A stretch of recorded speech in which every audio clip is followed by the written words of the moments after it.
اللہ تبارک و تعالی نے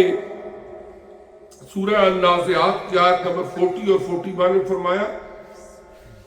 وَأَمَّا مَنْ خَافَ مَقَامَ رَبِّهِ وَنَهَى النَّفْسَ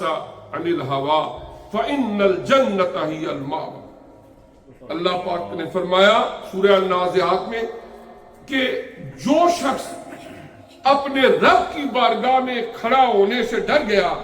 کہ ایک وقت آئے گا کہ مجھے اللہ کی بارگاہ میں کھڑا ہو کر اپنے اعمال کا جواب دینا ہوگا، وَنَهَى النَّفْسَ عَنِ الْهَوَىٰ، اور اپنے نفس کو غلط خواہشات کے اندر الجھنے سے اس نے روک دیا، فرمایا بے شک اس کا ٹھکانہ جنت ہو۔ یعنی جو ڈر گیا اس بات سے کہ اللہ کی بارگاہ کے اندر مجھے کھڑا ہونا پڑے گا، جواب دہ ہونا پڑے گا، اور اس وجہ سے اس نے اپنے نفس کو غلط خواہشات کے اندر الجھنے سے روک دیا، تو اللہ پاک فرماتے ہیں یہی وہ لوگ ہیں جنہیں اللہ پاک جنت عطا فرمائے گا اور جنت ان کا ٹھکانہ ہوگا۔ یعنی یہ خود احتسابی ہے، یہی سیلف اکاؤنٹیبلٹی ہے جس کو اللہ تعالیٰ نے قرآن میں کئی مقامات پر بیان فرمایا کہ جہاں پر ہم دوسروں پر نظر رکھتے ہیں، کیا کھایا، کیا کیا، کیا اس کے اندر خوبیاں ہیں، کیا خامیاں ہیں، وہاں پر اپنا احتساب کرنا اس کا حکم دیا گیا ہے، دوسروں کی پردہ پوشی کا حکم دیا گیا ہے، اور دوسروں کے معاملات کے اندر اس طرح گہرائی کے اندر جانا، دیکھنا تاکہ کسی کی کوئی برائی ملے اور پھر میں اس کو آگے پھیلاؤں، اس کو گناہ میں شمار کیا گیا سورہ الحجرات 26ویں پارے میں، کسی کے ٹو میں رہنا۔ البتہ حکم یہ دیا گیا ہے کہ وہ وقت اپنے اوپر صرف کرو، اپنا احتساب کرو، اپنی خوبیوں خامیوں کو جانچو، جہاں کوئی خامی ہے اس کو دور کرنے کے لیے کوئی لائے عمل اختیار کرو۔ اور پھر وَلَا أُقْسِمُ بِالنَّفْسِ اللَّوَّامَةِ، لفظ لوامہ کی قسم قرآن میں اٹھائی گئی۔ اللوامہ کا کیا مطلب ہوتا ہے؟ وہ نفس جو بندے کو ملامت کرے۔ ڈیفرنٹ کیٹیگریز اور قسمیں نفس کی بیان ہوئی، ان میں ایک نفس ہے نفس امارہ ہے جو برائی کا حکم دیتا ہے، ہر وقت بندے کو یہی کہتا ہے برا کام کر لو، برا کام کر لو۔ دوسرا قرآن میں اس کا ذکر قرآن پاک کے 13ویں پارے کی پہلی آیت میں آیا ہے،